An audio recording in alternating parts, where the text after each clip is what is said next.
बेटा last class में हम लोगों ने कैरेक्टरिस्टिक्स ऑफ मैटर के बारे में जान लिया था, मैटर की क्या क्या प्रॉपर्टीज होती हैं, सारी चीज़ जानी थी, राइट। आज की क्लास में हम लोग जानने वाले हैं इन मैटर की स्टेट्स के बारे में। स्टेट मतलब दिल्ली, यूपी, चेन्नई, हरियाणा है, ये वाली स्टेट नहीं है। यहाँ पर आज हम लोग जानेंगे कि किस किस फॉर्म में हमारे पास ये मैटर एग्जिस्ट करते हैं। तो आज हमारे पास क्या होने वाला है topic, states of matter. States of matter की अगर हम लोग बात करते हैं, बचपन से पढ़ते आ रहे हो आप 3 टाइप की मैटर की स्टेट के बारे में, लेकिन हम लोग 4, 5, 6 जितनी भी होंगी सब पढ़ लेंगे, ठीक है। सॉलिड, सेकंड हमारे पास क्या है बेटा, लिक्विड, और थर्ड हमारे पास क्या है बेटा, गैस। तो हमारे पास 3 स्टेट ऑफ मैटर आ गई, एक सॉलिड है, एक लिक्विड है, एक गैस, ठीक है। स्टार्ट करते हैं solid.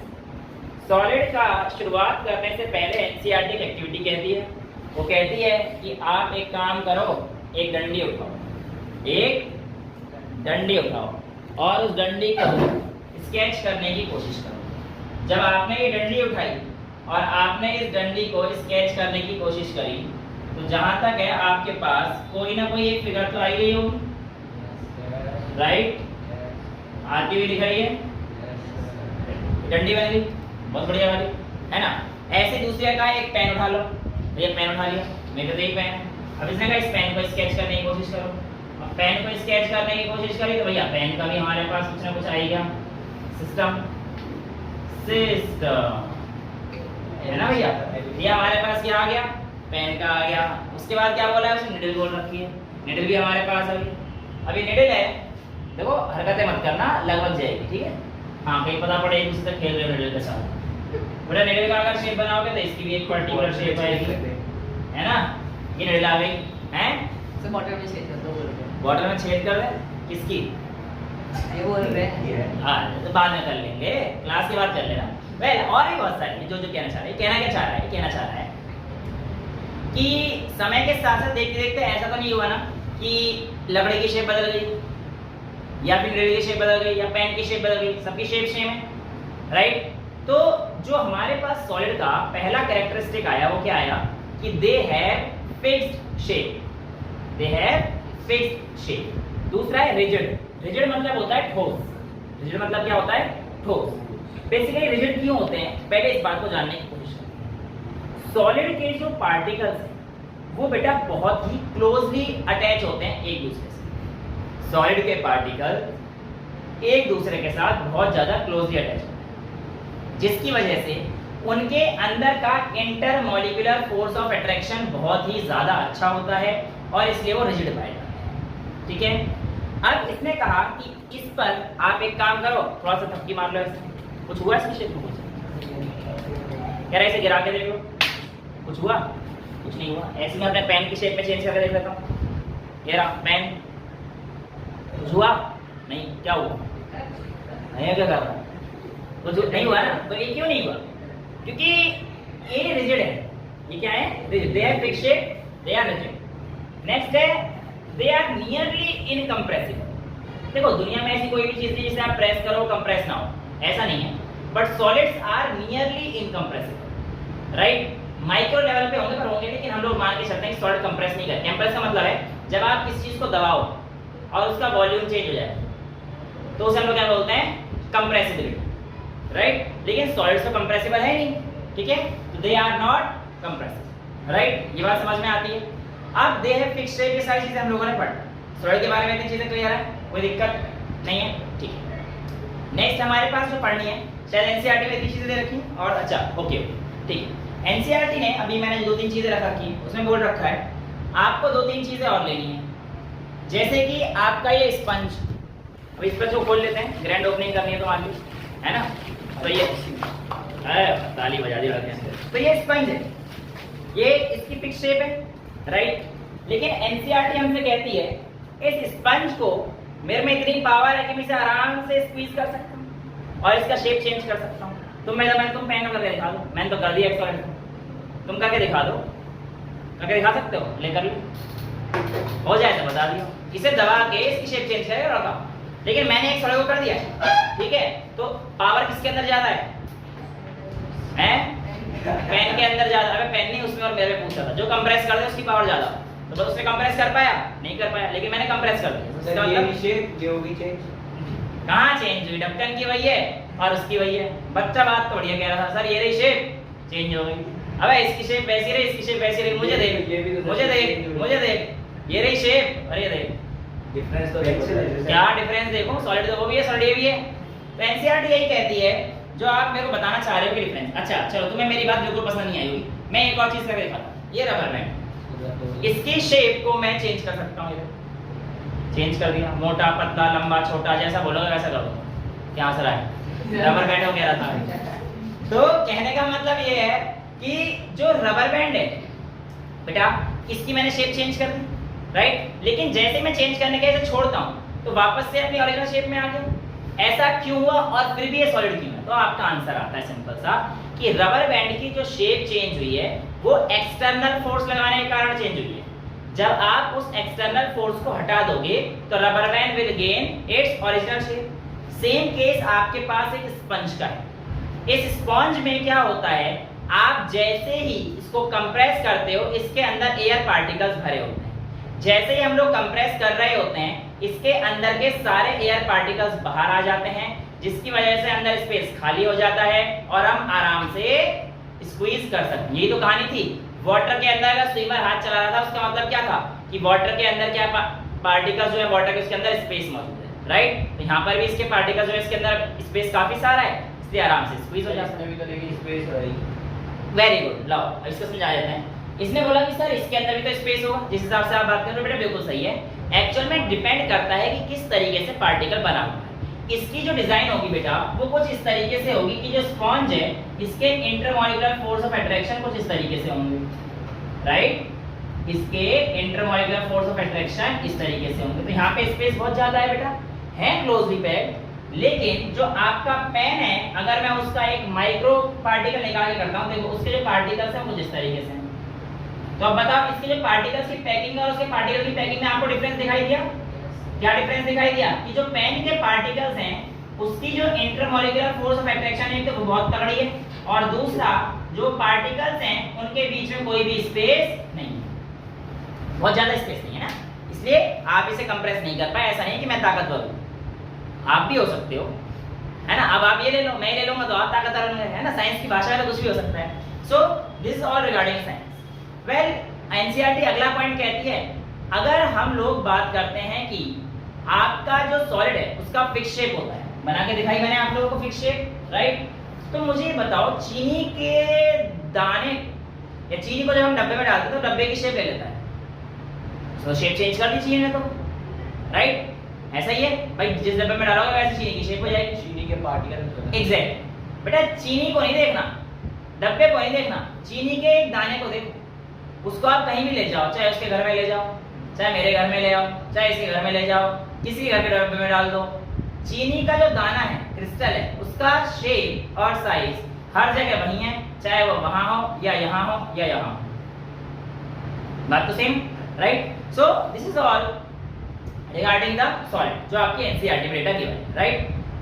Now talking about the liquid, मैं पहले कलर लिक्विड बना दूं वरना दिखेगा ही नहीं, क्योंकि वो भी ग्लास ही बिल्कुल ट्रांसपेरेंट है, पानी भी ट्रांसपेरेंट है।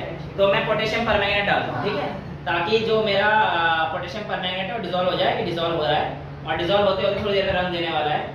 4 बूंदों वाला पोटेशियम परमैंगनेट मैंने डाल दिया है। और मैं ये कहना चाह रहा हूं, ध्यान सुनना, एनसीईआरटी कहती है अगर आप इस पानी को क्या करेंगे, इस पानी को मैं इसे अच्छे से घोल दूं, हैं आराम से घोल देते हैं अच्छे से। और सुनो, अभी एनसीईआरटी हमसे कहती है इस पानी को आप एक काम करो जमीन पे फेंक दो, इस पानी को जमीन पे फेंक दो। देखो मैंने आपके सामने डंडी भी नीचे फेंकी थी, है ना, पेन भी नीचे फेंका था, तो क्या पेन में कोई शेप चेंज हुआ? नहीं। इस समय शेप देख लो पानी का कैसा है, दिख रहा है? अब देख लो शेप, अबे जानबूझ के गिराया, हंस रहा है। एनसीईआरटी लिख दिया गिरा के देख लो, मैंने गिरा के देख लिया, तो इसकी शेप कैसी हो गई? कैसी? अमीबा की तरह। अमीबा अरे मतलब शेप तो पहचान ही नहीं है ना, amoeba has not fix shape. उसकी भी नहीं। हाँ इसकी भी नहीं, ये तो कहना चाह रहा हूँ कि लिक्विड की कोई फिक्स शेप नहीं है, ये तो इतना बढ़िया है जैसा डालोगे कंटेनर में वैसा हो जाएगा, इसमें डाला तो ऐसा हो गया, हैं? क्या बेटा? टेम्पल रन वाली आवाज है। टेम्पल रन वाली आवाज आ रही थी, एक बार और सुन ले फिर। ये हो गया। अच्छा इसमें भी डिपेंड करेगा कितना अमाउंट ऑफ एयर है, उसके हिसाब से तो आवाज आती है बेटा, वही पढ़ेंगे हम लोग। ये देखो इसकी शेप ये आ गई, दूसरा शेप करके देख लेते हैं। इसकी शेप ये आ जाएगी, क्या आएगी? कंटेनर की शेप से। It takes the shape of container. और यही कारण होता है कि जो कोका कोला की बोतल है जो तुम्हें नहीं मिलेगी, तो एनसीईआरटी ने बोला था कोल्ड ड्रिंक ले लेना, मैंने ले ली। एनसीईआरटी ने बोला दूध लेना, दूध नहीं लाया, क्या करूं? दूध काम करेंगे, दूध पीता ही, कोल्ड ड्रिंक पी लेता हूं तो कोल्ड ड्रिंक ले आया। तो ये एनसीईआरटी के अकॉर्डिंग सब चीज है ना हमारे पास, मान के चल लो। सर इसमें कलर डिफरेंस है या मुझे दिख रहा है? नहीं बेटा इसमें कलर डिफरेंस नहीं है, वो तो आपको दिख रहा है। ये तो ये वही पानी मग्गे में घोल के डाल रहे थे। नहीं उसमें नहीं है, वो तो अलग चीज है। जो हमने पार्टिकल्स देखे थे वो तो जब हमने देखा था ना कि बिलियन टाइम पार्टिकल छोटे छोटे होते हैं, वो चीज अलग। जिसमें आपने लास्ट में डाला उसमें ज्यादा हुआ है। हाँ वो ऐसा हुआ होगा कि लास्ट में घुल गया होगा ना जल्दी से, वो जो लास्ट में है वो थोड़ा सा घुलने के बाद आया होगा, घुल नहीं रहा था मैंने फिर भी डाल दिया ताकि आपको दिख जाए। तो यहाँ पे भी दिख रहा है आपको क्या कि water has taken the shape of container, right? So क्या वाटर का फिक्स शेप है? नहीं। अच्छा अब एक काम करते हैं, ध्यान से देखना बेटा, मैं आप लोगों के सामने एक चीज कहना चाह रहा हूं। इस बीकर के अंदर मेजरिंग वॉल्यूम है 80 ml का, राइट? मैंने इस बीकर को ऐसे कर दिया और इसमें 80 ml ले लिया, 70 ml ले लिया, ठीक है? और एक काम करते हैं, ये बीकर कितने का है? ये बीकर शायद 100 ml का है, चलो 80 का है, ये 100, ऐसा करते हैं, ठीक है? मैं सब में 100 ml ले लेता हूँ, ठीक है? आगे टर्न टेम्पल रन वाली आवाज, ठीक है? और मैं जो है आप लोगों को दो चीजें करके दिखाता हूँ। तो आपको बस वैसे तो आपको पता ही है, बस समझने वाली बात है कि करके दिखा दिए बाकी सर ने, और ज्यादा नया तो कुछ नहीं। कहने का मेरा मतलब ये रहेगा कि जैसे ही बेटा मैंने इसको 100 ml से भर दिया, मेरा बीकर कितने का है? 100 ml का, ठीक है? ऑलमोस्ट 100 है, थोड़ा सा कम कर, ठीक है? 100 ml को मैं इस फ्लास्क में डाला, ठीक है? तो देखो अगर आप थोड़ा सा गिर गया, लेकिन फिर भी देखो 100 तक तो पहुंच गया, करेक्ट 100 पहुंचा। इसका मतलब जो गिरा भगवान जो करता है सही के लिए करता है ना? तो बिल्कुल 100 ml तक पहुंचा। 100 ml मैंने इस बीकर में लिया था, लेकिन इस बीकर में पानी का शेप कुछ और था, इसके अंदर पानी का शेप कुछ और है कि नहीं? तो इसका मतलब मैं कह सकता हूं कि वॉल्यूम तो जो लिक्विड का है वो फिक्स रहता है, लेकिन it takes the shape of container. Volume fix रहता है। देख लो अभी इतना वॉल्यूम आया, अब तुम्हें लग रहा होगा कि इसके अंदर का जो वॉल्यूम है ये बहुत ज्यादा है। सर देखना टेम्पल रन की जिससे आवाज आई थी उसमें पानी तो बहुत ज्यादा दिख रहा है, इसमें इतना सा पानी दिख रहा है, ऐसी बात लग रही है, लेकिन ऐसा है नहीं, क्योंकि it will only take the shape of container but the volume will not change, ठीक है? और ये देखो ये मिक्स करने पर इसमें तो इतना सारा था और इसमें देखना बिल्कुल 100 ml आया, यानी कि it only takes the shape of container but the volume of the water remains same everywhere. Volume of water का भी चेंज होता हुआ दिखेगा आप लोग? नहीं दिखेगा। केवल और केवल क्या चीज चेंज होगी बेटा? उसके शेप चेंज होगी। अब बात करते हैं इसके इंटरमॉलिक्यूलर फोर्स ऑफ अट्रैक्शन की। तो बेटा ये बात तो बिल्कुल सच है कि इसके इंटरमॉलिक्यूलर फोर्स ऑफ अट्रैक्शन जो हमारे पास होते हैं वो सॉलिड के मुकाबले काफी कम होते हैं। सॉलिड के मुकाबले जो पार्टिकल्स अट्रैक्ट होते हैं दूसरे से वो काफी कम होते हैं। They have lesser intermolecular force of attraction between the particles as compared to solids, right? और इसी वजह से वो आराम से फ्लो कर जाते हैं। और इस प्रॉपर्टी को किसी भी चीज जिससे वो फ्लो कर सकते हैं उसको हम लोग कहते हैं फ्लूइडिटी। क्या बोलते हैं बेटा? फ्लूइडिटी। यानी कि कोई भी चीज जो हमारे पास फ्लो कर सकती है उसे हम लोग क्या बोलते हैं? फ्लूइड। क्या गैस फ्लूइड है? यस, ये गैस ही फ्लो कर सकती है। क्या सॉलिड फ्लूइड है? नहीं, ठीक है? तो fluid is something that can flow, right? ये चीज समझ में आती है। और कुछ है कि एनसीईआरटी में लिक्विड स्टेट के बारे में? लिक्विड स्टेट की एक्टिविटी हम लोगों ने कर ली है। ओके, यहाँ पर हमारे पास बोल रखा है डिफ्यूजन के बारे में, ठीक है?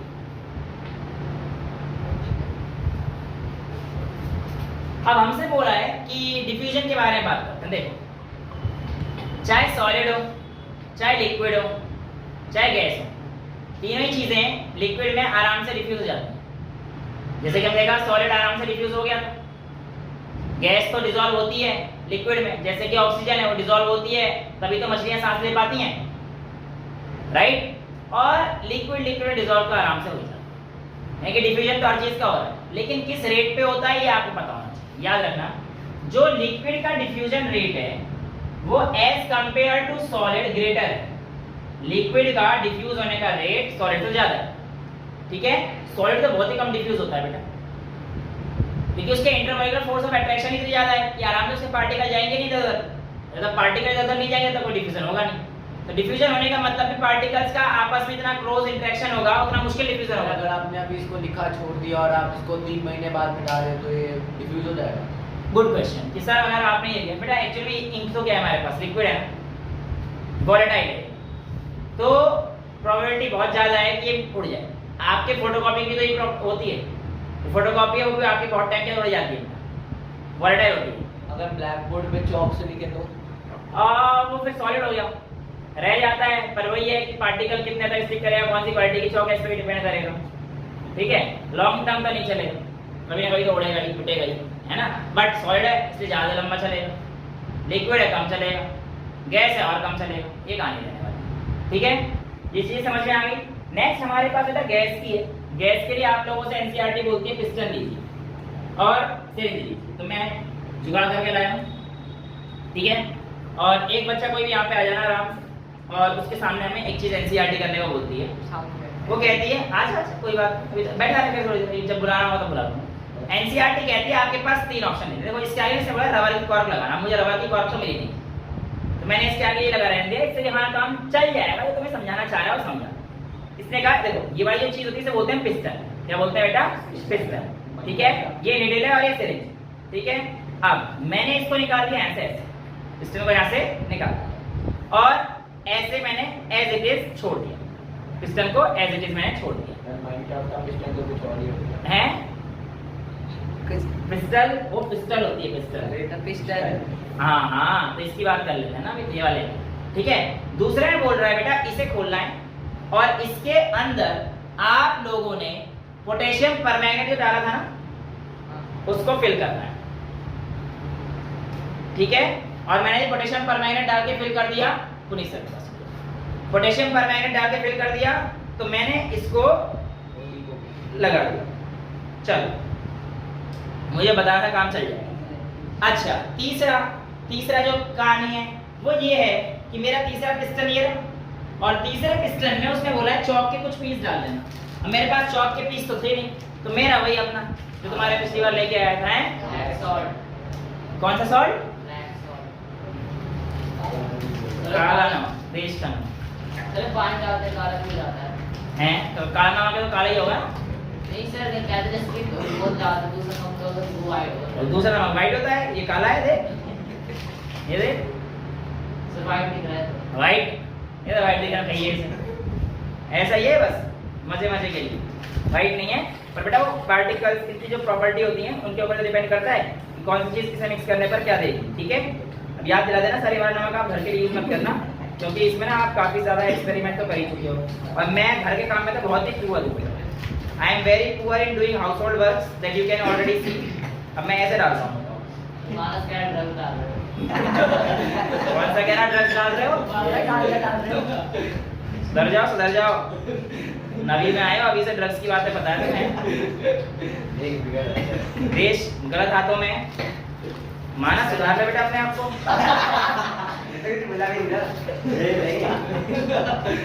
जैन कुछ बोल रहा है। जैन क्या बोल रहा है? गांजा फूक रहा है? यार इस गांजा हो गया। फिर पार्क में सीरीज दिखाता है, उनसे ड्रग्स लेते हैं। उनके बाद रख दो तो क्या कह रहा है कि चलो इससे मानस को मारते हैं। किसको मारते हैं? कुछ नहीं, यही चल रहा है बता जिंदगी में तुम्हारी। अच्छा मुन्ना तू ये अच्छा ये देखिए देखिए फिसल जाएगा। हाँ फिसल जाएगा, पानी की कोई शेप नहीं है तो वहाँ पे दिखाई देता है तो मैं भूल जाए उसे, भूलना नहीं है उसे। हाँ इसको एक काम कर, इसकी पिस्टन दबा के देख, दिख रहा है सबको? दिखा कितने आराम से भैया ने पिस्टन दबा दी। बेटा इसको दबा के देखियो, ऐसे ऐसे हाँ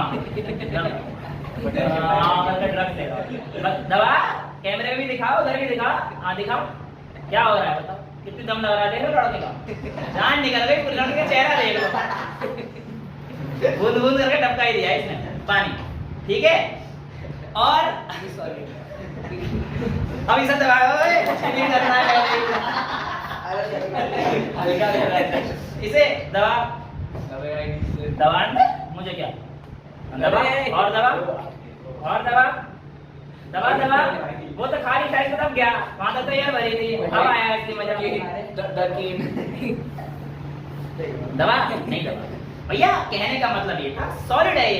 एक बार ट्राई करो। ये तू ट्राई कर, मुझे देखो ही करता है।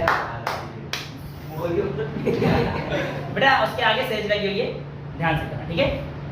वेल कहने का मतलब ये था कि जो हमारे पास पहला केस था, कि जो हमारे पास ओहो हो, ये तो बड़ी दिक्कत है। देखो मैं इसे भर के दिखाई दूं तुम लोगों को दोबारा।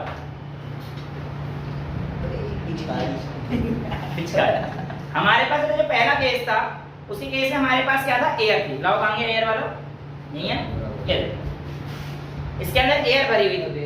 तो एयर के जो पार्टिकल्स हैं उसको मूव करने में कोई दिक्कत तो हुई नहीं, क्योंकि एयर के पार्टिकल्स काफी दूर दूर रहते हैं, क्लोजली अटैच नहीं रहते इतने, तो आराम से ही करते हैं, जूम जूम खेलते रहो पिचकारी से, कोई दिक्कत नहीं।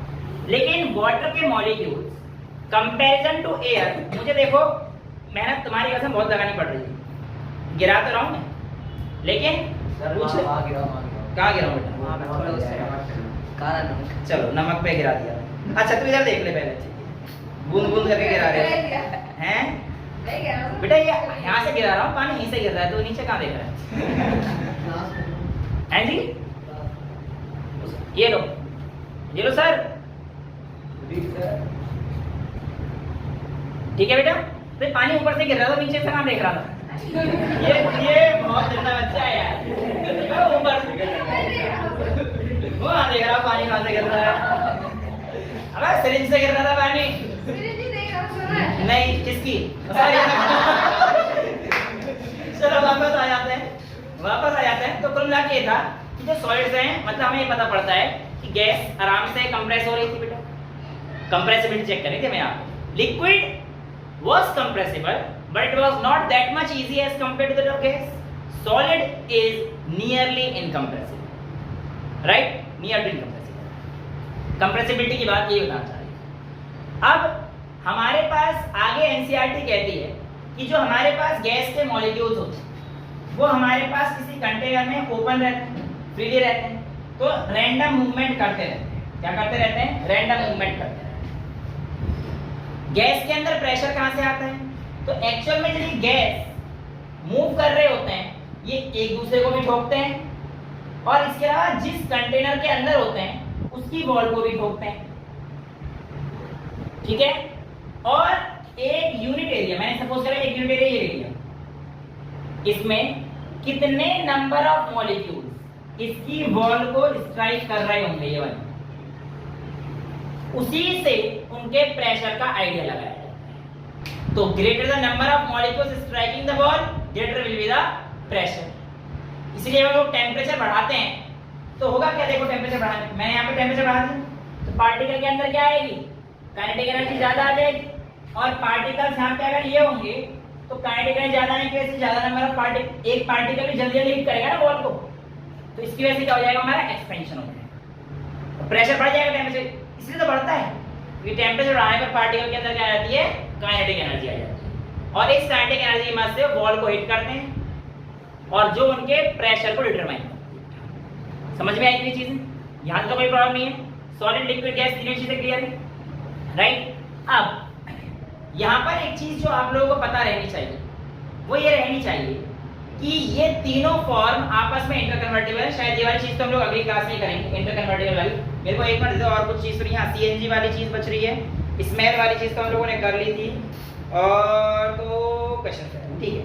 सीएनजी वाली चीज समझा देता हूँ आपको, देखो बेटा ध्यान से। मैंने आप लोगों को समझाया कि जो गैस वो हाईली कंप्रेसिबल है, आप लोगों ने देख लिया गैस हाईली कंप्रेसिबल।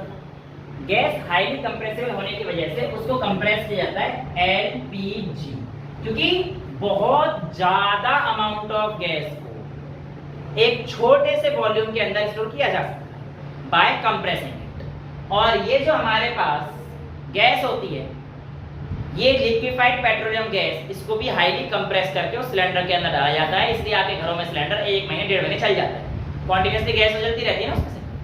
लेकिन फिर सिलेंडर चल जाता है 1.5 महीने, उसका रीजन क्या होता है कि आपके अंदर वो गैस कैसी है, compressed gas, right. Next CNG, compressed natural gas, sir इनकी स्टेट फिर लिक्विड हो जाती है? नहीं, गैस ही रहती, कंप्रेस वाली। हाँ, अगर आप बहुत ज्यादा उसमें निकालोगे तो आपके हाथ में गीलापन महसूस हो जाएगा। और ये बात बिल्कुल सही है, हाँ ठंडा ठंडा बिल्कुल, कि अगर आप इसको टेम्परेचर और प्रेशर प्रोवाइडेड रहे तो गैस से आप कंप्रेस करके आराम से किस में लेके आ सकते हैं बेटा, उसे लिक्विड में लेके आ सकते हैं। ठीक है, ये बात बिल्कुल सच है। ठीक है, so this is regarding your CNG. CNG is compressed, नाम से पता पड़ रहा है, कंप्रेस्ड नेचुरल गैस। बेटा ये क्लीनर फ्यूल है, क्लीन फ्यूल है ये। ठीक है, इससे ज्यादा पॉल्यूशन नहीं होता, इसीलिए आप लोगों की गाड़ी और बसेस वगैरह को, दिल्ली की जो थी सबको, सरकारी बसों को सीएनजी पे करने के लिए मजबूर कर दिया कि दिल्ली में पॉल्यूशन लेवल काफी ज्यादा था, right. So this is all regarding your LPG and CNG. Sir Delhi में बाढ़ कैसे आ गई? दिल्ली में बाढ़ इसलिए आई कि यमुना का पानी बहुत ज्यादा ऊपर बढ़ेगा, यमुना का पानी ऊपर बढ़ गया, दिल्ली तो दहेगी। आप लोगों को 17 संडे तक केजरीवाल जी छुट्टी भी करते हैं। चलो, हाँ चांसेस है शाम तक न्यूज़ मिल जाएगी। अभी सुनो, यहाँ तक हम लोगों को सारी चीजें क्लियर है। अब एक काम करते हैं, इनके पॉइंट्स ऑफ डिफरेंस लिख लेते हैं। 10 में किसी को दिख रहा है क्या? हाँ मुझे दिख रहा है। इनके पॉइंट्स ऑफ डिफरेंस लिखते हैं, क्योंकि ये कंपैरिजन करने के लिए हमेशा सारे स्कूलों में इस चैप्टर से अगर क्वेश्चन पूछ रहे हैं तो ये पूछा जाता है। तो सबसे पहले शेप की बात कर लेते हैं। सबसे पहले बेटा शेप की बात कर लेते हैं। क्या इनकी शेप फिक्स थी? यस, तो दे हैव फिक्स्ड शेप। क्या इनकी शेप फिक्स थी? नहीं। They take the shape of container, they take shape of container. इसका भी सेम ऐसा ही, they take the shape of container. यहां तक कोई चीज नहीं दिक्कत। इनकी बात करें, क्या ये रिजिड थे? बिल्कुल। क्या ये रिजिड थे? नहीं, ये रिजिड नहीं। ये हमारे पास रिजिड नहीं, राइट। क्या इनकी रिजिडनेस थी? आप कहोगे नहीं सर, ये भी रिजिड नहीं थी, इसका मतलब इनकी डेफिनेट शेप नहीं। नेक्स्ट, क्या ये कंप्रेसिबल थे? नहीं, सॉलिड कंप्रेस कहां हो पाए थे? तो ये कंप्रेसिबल बिल्कुल भी नहीं थे। क्या लिक्विड कंप्रेसिबल था? बिल्कुल था। ये कंप्रेसिबल था। क्या ये कंप्रेसिबल था? यस, ये भी कंप्रेसिबल था। लिक्विड तो लेकिन नेगेटिव था ना, कंप्रेस मैंने करके दिखा दिया तुम्हें। नेग्लिजिबल से क्या मतलब? अच्छा खासा कंप्रेसिबल था। सर गैस का आपने रिजिड क्यों लिखा है? ओह, नॉट रिजिड लिखा है बेटा, ढंग से देख, किसको रिजिड दिख रहा है? जैन को देख। अरे देख, चश्मा उतार के देख, नंबर बढ़ गया, नंबर बढ़ गया, चेक करना बेटा। चलो अच्छा, और बताओ और क्या चीजें आ सकती हैं? सॉलिड के intermolecular force of attraction, solid के intermolecular force of attraction is very strong. Force of attraction is very strong. हाँ अभी लिखते बेटा, और इसमें लिखेंगे स्ट्रॉन्ग, बस ठीक है, ठीक है। But weaker then solids. और इसमें क्या लिखेंगे बेटा? वीक। इसमें तो ऑलरेडी वीक है, इंटरमॉलिक्यूलर फोर्स ऑफ अट्रैक्शन, ठीक है। अब इसमें अगर ऐसा है, अगर पॉइंट्स ऑफ डिफरेंस बढ़ाना है तो कोई दिक्कत है, नंबर तो लेना हम लोगों ने। तो इसमें आप लिखोगे particles are not free to move, particles are not free to move. Next है इसमें particles are comparatively free to move then solids. और इसमें तो भैया जहां मर्जी घूमो, particles are free to move, ठीक है। तो ये डिफरेंट पॉइंट्स आप लिखाओगे, 2-3 नंबर में क्वेश्चन आएगा, आराम से हमारे क्वेश्चन बनेंगे, ठीक है। ये आपको समझ में आ गया। अब करते हैं एनसीईआरटी के क्वेश्चन, ठीक है। एनसीईआरटी के क्वेश्चंस हम लोगों के पास जो आते हैं वो हम उसे क्या कहते हैं? ये बेटा सॉलिड के इंटरमॉलिक्यूलर फोर्स ऑफ, देखो ये डायग्राम दिखाया है, इसमें बताना चाह रहा है कि इसके इंटरमॉलिक्यूलर फोर्स ऑफ पार्टिकल्स बहुत ज्यादा क्लोजली अटैच है ना, इसके कहां अटैच है? इससे काफी दूर, ठीक है। अब आपके पास गरम खाने की खुशबू क्यों पहुंचती है तो आपको पता ही है, पार्टिकल से काइनेटिक एनर्जी, टेंपरेचर बढ़ गया, काइनेटिक एनर्जी बढ़ गई, डिफ्यूज जल्दी हो जाते हैं, और गैस का डिफ्यूजन सबसे ज्यादा होता है, तो आराम से उड़ते हुए आपकी नाक तक पहुंच जाते हैं, और आप कहते हो मम्मी आज खाने में क्या बना है, ठीक है। तो आपको पता पड़ जाता है बैंगन, आलू, भिंडी। भिंडी को आती है नहीं आती होगी, अच्छा घर में भिंडी बनी थी, अच्छा ठीक है।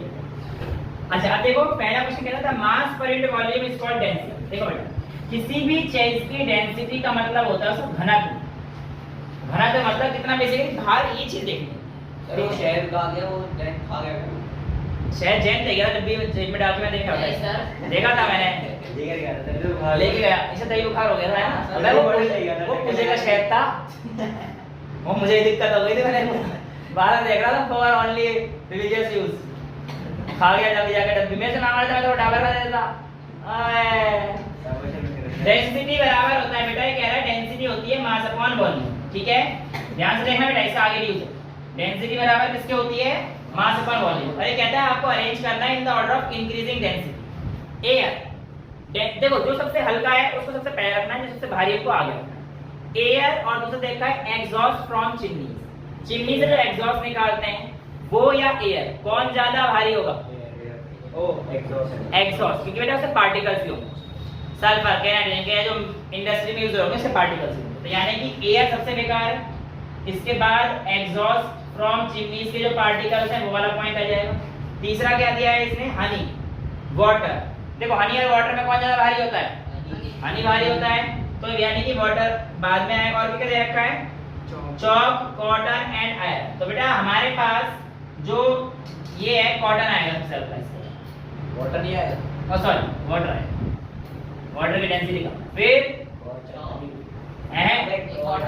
कॉटन फिर हनी फिर चॉक और लास्ट में आयरन एक बार ऑर्डर चेक कर लेंगे वैसे तो बेसिकली एक्चुअल में सॉलिड लिक्विड और गैस का है हनी विस्कस ज्यादा है डेंसिटी अगर हमें चेक करनी पड़ेगी क्या कहते हैं बट ठीक है ये ऊपर नीचे हो सकता है वाला बाकी सब ठीक है बेसिकली हमें ध्यान रखना है सॉलिड की डेंसिटी ज्यादा होती है followed by liquid and then gas ठीक है तो यहाँ पर हो सकता है हमारा पॉइंट जो है आगे पीछे हो ठीक है well next tabulate the differences in the characteristics of states of matter कर दिया हमने इसलिए किया था मैंने क्वेश्चन भी हो जाएगा काम भी हो जाएगा नेक्स्ट है comment on the following rigidity बताना है रिजिडिटी क्या होती है the property by virtue of which a solid has fixed shape is known as rigidity compressibility the property by virtue of which the states of matter changes their volume is called their compressibility भाई वो property जिसकी वजह से solid का किसी भी state of matter का volume change हो सकता है उसकी कंप्रेसिबिलिटी को बताते हैं fluidity the property by virtue of which the states of matter flow is called fluidity next filling a gas container इससे हमें क्या पता पड़ रहा है कि जो गैसियस के मॉलिक्यूल्स हैं they take the shape of container तो they are free to move they are very weak intermolecular force of attraction between them ये सारे और नेक्स्ट क्या है काइनेटिक एनर्जी बेटा काइनेटिक एनर्जी क्या होती है कुछ पूछ रहे थे आप सर कि कहते हैं अगर हम किसी कंटेनर में डालें तो कंप्रेस हो सकती है हाँ बिल्कुल बिल्कुल करें गैस हो किसी भी कंप्यूटर बेटा बैलून है अब वो एक्चुअल में कंप्रेसिबल ही तो होती है तभी तो आपके जो बैलून वाले अंकल है जो आप लेके हवा में उड़ा के जाते थे बचपन में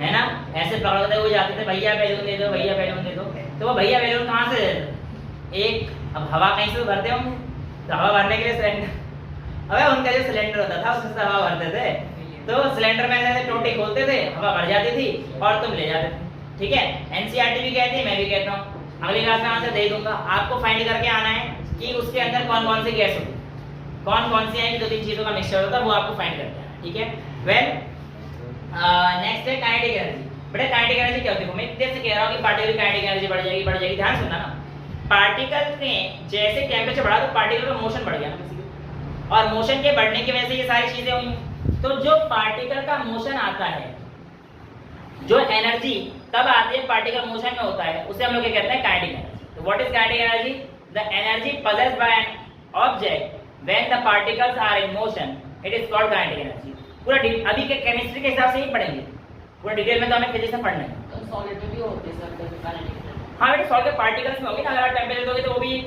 उछलेंगे कुछ ना कुछ तो करेंगे ठीक है वाइब्रेट होंगे अपनी जगह पर mean oscillate about their mean position तो बहुत सारी चीजें पढ़ने अलग-अलग है next density is defined as mass पर यूनिट वॉल्यूम ठीक है तो ये चीज हम लोगों ने पढ़ ली give reason why a gas fills completely in the vessel which it is kept क्यों होते हैं क्योंकि particles are free to move and they take the shape of the container a gas exerts pressure on the wall of container क्यों kinetic energy बेटा क्योंकि gas के particles move freely move कर सकते हैं तो रैंडम डायरेक्शन में move करते वक्त तो वॉल को हिट कर जाते हैं इसकी वजह से प्रेशर ब्राउनियन मोशन तो नहीं बोलेंगे, जिगजैग मूवमेंट ऑफ पार्टिकल्स को नहीं छोड़, कह भी सकते हो, कोई दिक्कत वाली बात नहीं, पर आंसर इसका यह है कि पार्टिकल्स फ्री टू मूव होते हैं जब वो बॉल को कोलाइड करते हैं, तो बॉल भी उनके अगेंस्ट एक प्रेशर डालता है।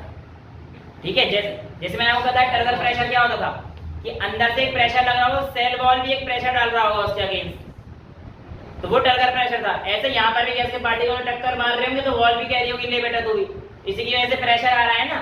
तो ये चीज हमारे पास आपसे क्वेश्चन में पूछी गई। नेक्स्ट है wooden table should be called a solid. मेरी तरफ से मत कहो पर कहना पड़ेगा, कह रहा वुडन टेबल को सॉलिड कहना पड़ेगा। हाँ जी कहना पड़ेगा, क्योंकि उसका फिक्स शेप रहता है, रिजिड रहती है, हिल तो नहीं रही, जैसी है वैसी है, आप जिसे बैठ है कंप्रेस नहीं कर सकते, तो ये सारी प्रॉपर्टीज आपको लिखनी। We can easily move our hand in air but to do the same through a block of wood we need a karate expert।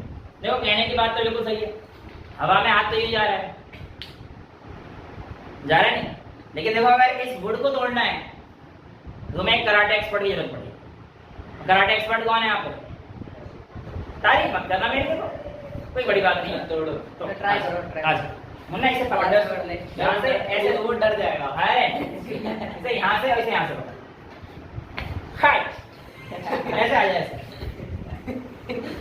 हाय हाय, तेरे को नहीं लगी? तेरे को लगी? तो to break the piece of wood you need a karate expert. Why? तोड़ तारीफ मत करो यार, मैं शर्म से आ रही है हैं? कहने का मतलब क्या कह रहा है? बुढ़ा तू हाथ तोड़ दे, कह रहा है डर गई थी, तू मारने आ जा, देख आजा, ये तोड़ी थी मैंने, ये तो मैंने तोड़ी थी, हल्की थी, कहीं एक्सीडेंट कर रहे तो मेरे हाथ लग जाती। तो कहने का मतलब ये बेटा कि वुड के जो इंटरमॉलिक्यूलर फोर्सेस ऑफ पार्टिकल्स ना, वो इंटरमॉलिक्यूलर फोर्स ऑफ अट्रैक्शन है वो काफी ज्यादा, उसके पार्टिकल काफी क्लोजली अटैच्ड है, तो हमें ग्रेटर फोर्स देना पड़ेगा उसके पार्टिकल को तोड़ने के लिए, और यही रीजन होता है कि आपके वुड के ब्लॉक को तोड़ने के लिए आपके कराटे एक्सपर्ट की जरूरत पड़ती है। Thanks sir. वेल अगला क्वेश्चन आपसे क्या कहता है, liquid generally have lower density. अभी हमने देखा, मैंने आपको बताया डेंसिटी जब कंपेयर करते हैं, यहाँ पे बताया मैंने बेटा क्या कंपैरिजन क्या करना है हमें, air water, air liquid gas liquid और सॉलिड, ये कहानी होती है डेंसिटी। उसने बोला है लिक्विड की लोअर डेंसिटी होती है आइस, लिक्विड की लोअर डेंसिटी होती है एज कंपेयर टू आइस, क्योंकि आइस सॉलिड है, लेकिन फिर भी तो डूब जाता है, आइस तैरता है, आइस ही डूबता। मेरे को पहले बताया था, आइस भी लगा के दिखा देते को यहाँ पे। चलो अगली क्लास में देख लेंगे या घर जाके देख लेना, है ना। अब आइस यार रात को मेरे को जरूरत नहीं पड़ती ना, तो क्या ही करना मुझे आइस, इसलिए मेरे पास आइस थी नहीं। हाँ तो बेटा आइस क्या होता है एक्चुअल में, क्यों तैरता है ये जानना पड़ेगा। एक्चुअल में डेंसिटी का फॉर्मूला क्या होता है, मास अपॉन वॉल्यूम, यानी कि डेंसिटी और वॉल्यूम में कैसा रिलेशन है, इनवर्स रिलेशन है बेटा, यानी कि डेंसिटी बढ़ेगा तो वॉल्यूम घटेगी और वॉल्यूम बढ़ेगा तो डेंसिटी घटेगी, राइट। अब जो हमारे पास आइस का क्रिस्टल होगा, आइस और लिक्विड की वॉल्यूम तो सेम नहीं, मतलब वाटर और नहीं वॉल्यूम सेम हो, बात सुन ले, वॉल्यूम कैसे हो सुन तो ले। ये आपके पास आइस का पार्टिकल है और ये आपके पास वाटर के पार्टिकल। जो आपके पास वाटर के पार्टिकल्स होते हैं बेटा, इनमें जो स्पेस होता है ना, वो पार्टिकल के अंदर जो स्पेस होता है वो हमारे पास क्या होता है, थोड़ा सा कम होता है। इस वजह से इनका वॉल्यूम क्या होता है, लेस। वॉल्यूम क्या होता है, लेस होता है। लेकिन जो आइस के पार्टिकल हैं उनके अंदर जो हमारे पास वॉल्यूम होता है बिटवीन द स्पेस, वो थोड़ा ज्यादा पाया जाता है। स्ट्रक्चर हमने देखा जब आइस का, तो हमने देखा कि जो आइस के पार्टिकल्स हैं उनके अंदर जो स्पेस था वो ज्यादा था। अब वो ज्यादा होने की वजह से आइस का जो इंटरमॉलिक्यूलर स्पेस था उसका वॉल्यूम क्या हो गया, बढ़ गया। और डेंसिटी बराबर किसके होती थी, मास अपॉन वॉल्यूम के। वॉल्यूम के बढ़ने पर डेंसिटी क्या हो जाती है, कम हो जाती है। और जब डेंसिटी कम हो गई इसका मतलब इसकी डेंसिटी कम है, वो चीज ऊपर तैरती है। अब वाटर की डेंसिटी ज्यादा थी, यही कारण था कि वाटर के ऊपर आपकी जो आइस है वो तैर रही होती है, क्योंकि उसके जो पार्टिकल्स हैं उसके इंटरमॉलिक्यूलर फोर्स ऑफ अट्रैक्शन काफी दूर दूर होते हैं, इनकी वजह से उनका वॉल्यूम बढ़ जाता है। ठीक है, अब जैसे गेट खुला, पता पड़ गया मेरे कलर वाले रूम में पार्टी चल रही है। कैसे पता पड़ा, because the smell of hot sizzling pasta पक्का पास्ता की है कुछ देख लेना हमारी नहीं ठीक है आ रही है ना मुझे हमारी नहीं है पार्टी। अरे वो पूछ रहा है हमारी नहीं है पार्टी। आपके बेटे वो जो दूसरे सर दे रहे हैं वो देंगे ना मैं सर ने कहा था हमारी भी होगी। तो दे लेना उन सर से ठीक है वेल देखो आपके सामने ये बेसिकली एक्सपेरिमेंट भी हो गया कि the smell of hot sizzling food वो हॉट था अभी अभी बन के आया था पास्ता ही है। पास्ता ही है। मंगाया तो मैंने फिर बोल दो 2-3 यहाँ पे भेज दे। चल ठीक है तो ये कहानी क्लियर है यहाँ तो इसी कोई दिक्कत नहीं है अब जो अगले टॉपिक है उसे हम लोग नेक्स्ट क्लास में करेंगे आज के लिए इतना ही रखते हैं I hope you enjoyed the lecture that's all for today thank you so much चल भाई